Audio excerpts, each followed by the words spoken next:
me masem ne say and Progressive People's Party yasem ne say saade ne ya ka kire kwaku saade a wo ye eye yeah nia enye ne soso no mane hunu se ne bi onam no enye I think last 2 weeks me ba me ka kire say Dumsor ya ekoso yi aban no emo no ho bonen because ade a wo wa ya ma ya bo wachi e de tu afri aban mi way back in 2014 2016 enti unkom ma ensa because 8 years we did not experience sa niema no said ye huni even in the latter 1 year or 2 years before the MPP left na pokoye energy minister no ebi ba mo ka che say ye dum siesie that was in a month to election. Very good.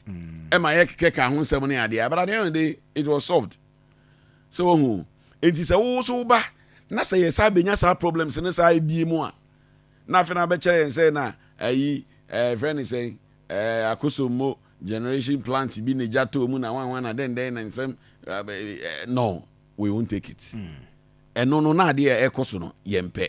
Even as we speak now kra no the other places are experience me and I say dum no be for 5-6 hours and san e so na do. Enti we are still experiencing it. Enti omo no ho modern ho. This is something I hu enye I was here kan ho asem. Yeah.